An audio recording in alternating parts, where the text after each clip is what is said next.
क्या आपको पता है कि वॉरेन बफेट, जिन्हें ओरेकल ऑफ ओमाहा भी कहा जाता है, उनकी नेटवर्थ जनवरी 2025 तक 130 बिलियन डॉलर से भी ज्यादा है। यह इतनी बड़ी रकम है कि इसे दुनिया के हर इंसान में बांटा जाए तो हर किसी को लगभग 16 मिलियन डॉलर मिलेंगे। और ये सब उन्होंने सिर्फ स्मार्ट इन्वेस्टमेंट स्ट्रैटेजीज से कमाया। आज हम उन्हीं स्ट्रैटेजीज को डिकोड करेंगे ताकि आप भी उन्हें सीख सकें। अब एक और मजेदार फैक्ट सुनिए। वॉरेन बफेट ने अपना पहला स्टॉक 11 साल की उम्र में खरीदा था और वो कहते थे कि काश उन्हें और पहले शुरू किया होता। तो अगर आप सोच रहे हैं कि इन्वेस्टिंग में देर हो चुकी है तो ये बिल्कुल गलत है। बफेट का कहना है, the stock market is a device for transferring money from the impatient to the patient. अब ये देखिए, उन्होंने एप्पल में 2016 में इन्वेस्ट शुरू किया। आज बर्कशायर हाथावे के पास एप्पल के लगभग 6% शेयर है, जो लगभग 150 बिलियन डॉलर्स की वैल्यू रखते हैं। ये डिसीजन तब लिया गया था जब लोग सोच रहे थे कि टेक कंपनीज रिस्की होती है। वॉरेन बफेट की एक और खासियत है उनका सिंप्लिसिटी पर फोकस। वो कहते हैं कि never invest in a business you can't understand. इसलिए उन्होंने कभी कॉम्प्लिकेटेड इंडस्ट्री जैसे कि क्रिप्टो या कुछ नए फैड ट्रेंड्स में इन्वेस्ट नहीं किया।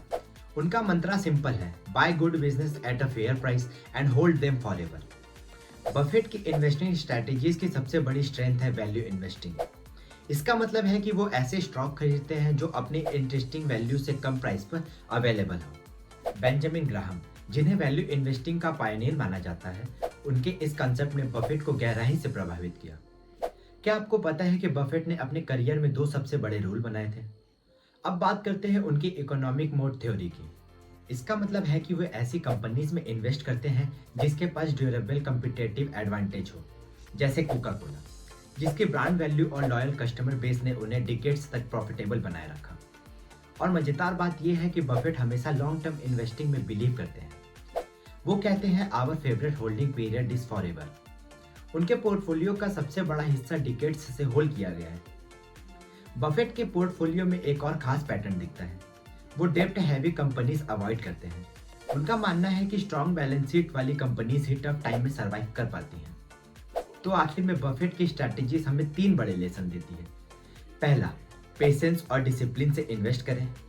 दूसरा, केवल उन्हीं बिजनेस को समझे और खरीदे जिन्हें आप लॉन्ग टर्म तक होल्ड कर सकते हैं। तीसरा, और हमेशा वैल्यू इन्वेस्टिंग के प्रिंसिपल्स पर टिके रहें। अगर आप इन स्ट्रैटेजीज को अपनाते हैं तो इन्वेस्टिंग में सक्सेस पाना कोई मुश्किल काम नहीं है। तो दोस्तों, आप क्या सोचते हैं? क्या आप वॉरेन बफेट की तरह अपने फाइनेंशियल फ्यूचर को सिक्योर करने के लिए रेडी हैं? कमेंट करके बताइए। क्या आपको पता है कि वॉरेन बफेट की सक्सेस स्टोरी ने दुनिया भर के करोड़ों लोगों को इंस्पायर किया है? उनके इन्वेस्टमेंट प्रिंसिपल इतने इफेक्टिव है कि हार्वर्ड और स्टैनफोर्ड जैसी यूनिवर्सिटीज में केस स्टडी के तौर पर पढ़ाए जाते हैं। आज हम इन्हीं प्रिंसिपल्स को डिटेल में समझेंगे ताकि आप भी उन्हें सीखकर अपनी फाइनेंशियल जर्नी को नेक्स्ट लेवल तक ले जा सकें। सबसे पहले बात करते हैं बफेट के अर्ली लाइफ की। 11 साल की उम्र में पहला स्टॉक खरीदने के बाद उन्होंने 14 साल की उम्र तक न्यूज़पेपर डिलीवरी और छोटे बिजनेस वेंचर से $5000 कमा लिए थे। अगर आज के इन्फ्लेशन एडजस्टमेंट टर्म्स में देखें तो ये रकम $50,000 के बराबर होती है। सोचिए, इतनी छोटी उम्र में फाइनेंशियल इंडिपेंडेंस की शुरुआत। अब उनकी इन्वेस्टिंग स्टाइल्स पर आते हैं। क्या आप जानते हैं कि बफेट ने बेंजामिन ग्राहम से सीखा है कि स्टॉक मार्केट को एक वोटिंग मशीन की बजाय एक वेटिंग मशीन की तरह देखें? मतलब शॉर्ट टर्म फ्लक्चुएशन को इग्नोर करें और लॉन्ग टर्म वैल्यूज पर फोकस करें। इसी वजह से वो हमेशा ऐसी कंपनीज में इन्वेस्ट करते हैं जिसकी असली वैल्यू मार्केट प्राइस से ज्यादा होती है।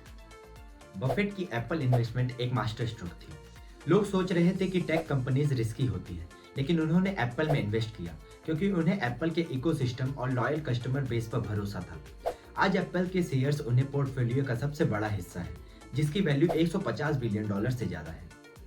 इसके अलावा उनकी इन्वेस्टमेंट फिलॉसफी में कंपाउंड इंटरेस्ट का बहुत बड़ा रोल है। बफेट का कहना है कि compound interest is the 8th wonder of the world. एक ऐसा एग्जांपल लेते हैं। उन्होंने कोका कोला में 1988 में इन्वेस्ट किया था। तब उन्होंने लगभग $1.3 बिलियन लगाए थे। आज उस इन्वेस्ट की वैल्यू लगभग $25 बिलियन हो चुकी है और हर साल उन्हें उससे डिविडेंड्स भी मिलते हैं। बफेट की एक और फिलॉसफी है, सर्कल ऑफ कॉम्पिटेंस। इसका मतलब है कि वो सिर्फ उन्हीं कंपनी और इंडस्ट्रीज में इन्वेस्ट करते हैं जिन्हें वो अच्छे तरह से समझते हैं। इसलिए उन्होंने कई सालों तक टेक कंपनीज से दूरी बनाए रखी, जब तक कि उन्हें पूरा भरोसा नहीं हो गया कि एप्पल जैसी कंपनी उन्हें क्राइटेरिया पर खड़ी उतरती है। अब बात करते हैं उनके फेमस कोट की। Be fearful when others are greedy and greedy when others are fearful। इसका मतलब ये है कि जब मार्केट में पैनिक हो, प्राइसेस गिर रहे हो, तब अपॉर्चुनिटीज को पकड़े। जैसा 2008 की फाइनेंशियल क्राइसिस के दौरान जब स्टॉक मार्केट बेच रहे थे सब, तब बफेट ने बिलियंस ऑफ डॉलर्स इन्वेस्ट किए और बाद में इन्हें ह्यूज प्रॉफिट पर कमाए। एक और महत्वपूर्ण लेसन है उनका फोकस मैनेजमेंट क्वालिटी पर। वो हमेशा ऐसी कंपनीज में इन्वेस्ट करते हैं जिनके लीडर एथिकल और कैपेबल हो। उन्होंने कहा है कि you can not make a good deal with a bad person. यही वजह है कि उनकी इन्वेस्टमेंट हमेशा लॉन्ग टर्म में सफल रही है। क्या आपको पता है कि बफेट ने अपने पोर्टफोलियो में हमेशा कैश रिजर्व रखे हैं? 2023 तक बर्कशायर हाथावे के पास 130 बिलियन डॉलर से भी ज्यादा कैश और शॉर्ट टर्म इन्वेस्टमेंट थे। ये उन्होंने टफ टाइम्स में नई अपॉर्चुनिटीज को कैपिटलाइज करने का पावर था। बफेट की स्ट्रेटजीज में एक और खास बात है, वो मार्केट ट्रेंड्स को फॉलो करने में बिलीव नहीं करते। जैसे कई इन्वेस्टर्स ने क्रिप्टो करेंसी में इन्वेस्ट किया, लेकिन बफेट ने इसे अवॉइड किया। उनका कहना था कि अगर आप किसी चीज की इंटरेस्टिंग वैल्यू को नहीं समझ सकते तो उनमें इन्वेस्ट मत करो। अब उनकी पर्सनल लाइफ की बात करें तो बफेट खुद एक सिंपल लाइफस्टाइल जीते हैं। उनके पास ना फ्लैशी कार्स हैं, ना ही महंगे गैजेट्स। वो अभी भी उसी हाउस में रहते हैं जिन्हें उन्होंने 1958 में $31,500 में खरीदा था। ये दिखाता है कि फाइनेंशियल सक्सेस का मतलब लेविश लाइफस्टाइल नहीं, बल्कि स्मार्ट डिसीजन मेकिंग है। तो वॉरेन बफेट की जर्नी हमें ये सिखाती है। पहला, फाइनेंशियल सक्सेस पेशेंस और डिसिप्लिन से आती है। दूसरा, हमेशा वैल्यू फंडामेंटल्स को समझकर। तीसरा और सबसे जरूरी बात, कंपाउंडिंग और लॉन्ग टर्म थिंकिंग को अपनाएं। अगर आप भी वॉरेन बफेट की तरह फाइनेंशियल फ्रीडम पाना चाहते हैं तो इस प्रिंसिपल्स को अपने इन्वेस्टिंग स्ट्रेटजीज में जरूर अपनाएं। अब आप बताइए कौन सा प्रिंसिपल आपको सबसे ज्यादा इंटरेस्टिंग लगा? कमेंट सेक्शन में लिखना मत भूलिएगा।